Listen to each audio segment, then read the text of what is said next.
탕감 조건은 자신이 세워야 한다. 다른 사람이 대신 세워줄 수 없다. 탕감 조건은 자신이 세워야 합니다. 다른 사람이 대신 세워줄 수 있는 것이 아닙니다. 타락은 주관권을 잃은 것을 의미합니다. 복귀를 위해서는 남들이 어떤 간섭을 하더라도 자기 자신의 확고한 주체성을 가지고 나아가야 합니다. 남들은 어떤 길을 가든지 내 갈 길이 바쁩니다. 옆에서 무슨 말을 하더라도 거기에 신경 쓸 겨를이 없습니다. 밤에 잠잘 시간이 없습니다. 자리 잡고 편히 앉아서 밥 먹을 여유가 없습니다. 그와 같은 절박한 심정을 갖지 않고서는 복귀의 길을 갈 수가 없습니다. 타락은 인간이 저질렀기 때문에 탕감 복귀도 인간 스스로가 하지 않으면 안 됩니다. 죄를 지은 자가 죄를 탕감해야 하는 게 원칙이기 때문입니다. 부모가 거짓 부모가 되었기 때문에 참 부모가 와서 그 모든 것을 탕감해 주지 않는다면 하나님께 되돌아갈 수 있는 길이 없습니다. 이 모든 것을 해결해 주실 분이 참 부모인 것입니다. 참 부모는 여러분의 생명 몇 천만 개, 몇 억 개를 바친다고 해도 바꿀 수 없는 가치를 가지고 계신 분입니다.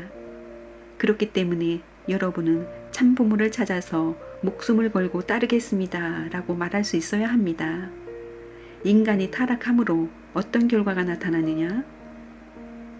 인간 세계로부터 하나님이 추방당하셨고 천사 세계가 추방되었고 만물 세계를 잃어버렸고 그 다음에는 개인 기준, 가정 기준, 종족, 민족, 국가, 세계 기준을 모두 다 잃어버렸습니다. 그 책임은 누구에게 있는가? 그 책임은 하나님에게 있는 것도 아니요, 천사 세계에 있는 것도 아니요, 만물에게 있는 것도 아니요, 인간에게 있는 것입니다. 이러한 결과가 나타난 것은 인간의 책임입니다. 그러므로 인간은 자신들이 책임을 지고 복귀 노정을 걸어야 할 운명에 놓이게 되었습니다. 복귀의 길은 타락했던 경로의 반대 경로를 뚫고 나가야 합니다. 그리고 탕감의 길은 타락한 자에게는 원칙으로 나타나는 것입니다. 이것을 극복하지 않으면 원상으로 복귀할 수 없기 때문에 자기를 청산해야 합니다. 개인적인 문제로부터 가정, 종족, 국가, 세계를 어떻게 복귀하는가 하는 확실한 이론 체계를 가지고 있어야 합니다. 여러분이 통일교인으로서 전도와 사업 활동을 하게 될 때 아이고 힘들어서 못하겠다고 하게 되면 어떻게 되는지 아십니까? 그것은 하나님을 중심 삼은 것이 되지 못하고 자기를 중심 삼은 것이 되는 것입니다. 이런 원칙을 생각할 때 여러분이 통일교에 들어와서 일하는 데 있어서 못 가겠다든가 불평을 하면서 일하는 사람이 있다면 불합격적인 일을 했다는 것을 확실히 알아야 되겠습니다.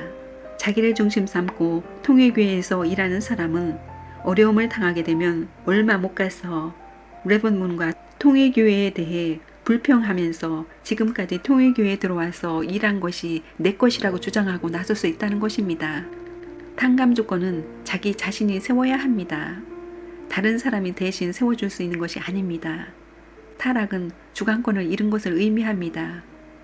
천국은 하나님을 절대적인 중심으로 모시고 그를 통해 사랑의 인연을 맺고 사는 곳입니다. 이 근본을 바로 세우기 위해 하나님은 구원 섭리를 하시는 것이기 때문에 자기를 내세우게 되면 절대 안 됩니다. 아담이 책임 분담을 감당하지 못했기 때문에 우리들은 책임 분담을 감당하는데 어느 누구의 협조를 받아서는 그 사명을 완수할 수 없는 입장에 있습니다. 최후의 결정은 우리 자신이 하는 것입니다. 다시 말해서 선한 사람이 되느냐 악한 사람이 되느냐 하는 결정은 하나님께서 해주시는 것이 아니라 우리 자신들이 해야 된다는 것입니다. 여러분이 생명 이상 간곡한 자리에 서야 합니다. 그렇기 때문에 배가 고픈 자리에서도 기도해야 됩니다. 금식을 하면서도 자기를 투입해야 됩니다. 하나님의 사랑과 더불어 생명력을 만국에 투입하는 노름을 해야 합니다. 그 과정에는 하나님이 절대 답변도 안 하고 모른 채 합니다. 간섭하면 안 된다는 것입니다. 그 투입이 끝날 때까지는 간섭 안 합니다. 인간 책임 분담이 뭐예요? 자기 스스로 완성하는 것 아니에요? 마찬가지로 자기가 기도해 나갈 때에는 하나님이 중간에서 간섭 안 하는 겁니다. 이상한 일이지만 도리어 반대합니다. 승패의 기점을 어디에 두어야 하느냐? 선생님에게 두지 말아야 합니다. 선생님이 아무리 승패의 기점을 가졌다 하더라도 그것은 여러분과 관계가 없는 것입니다. 여러분 각자에게는 5%의 책임 분담이 있는 것입니다. 개인의 생활 환경이 달라지고 시대의 차이가 벌어짐에 따라 그때그때마다 하나님이 부르시는 길 앞에 상대되는 입장을 결정짓기 위해서는 내 스스로 노력하며 나가야 할 책임 분담 5%의 노정이 언제나 있는 것입니다. 그것은 개인을 중심 삼고도 그렇고 교회를 중심 삼고도 그렇고 나라나 세계를 중심 삼고도 그렇다는 것입니다. 하나님은 어떠한 분이시냐? 보좌에 앉아 영광받는 하나님이신 것 같습니까? 그렇지 않다는 것입니다. 타락한 인류를 대하여 하나님은 지금까지 무엇을 하셨느냐? 인류를 구원시키느라고 매일 통곡하시고 계십니다. 그런 입장에서 인류를 이끌어 오시는 것이 하나님의 모습입니다. 하나님은 이렇게 비참한 분입니다. 비참 가운데 떨어진 인류를 구원시키기 위해 하나님은 잠든 인류를 깨워서 와라 와라 하시는 것입니다. 그러나 그렇게 해가지고 가게 되어 있지 않습니다. 여기에는 책임 분담을 해야 하는데 이것을 대신 해줄 수 없는 입장에서 일을 하시려니 얼마나 힘이 들었겠습니까?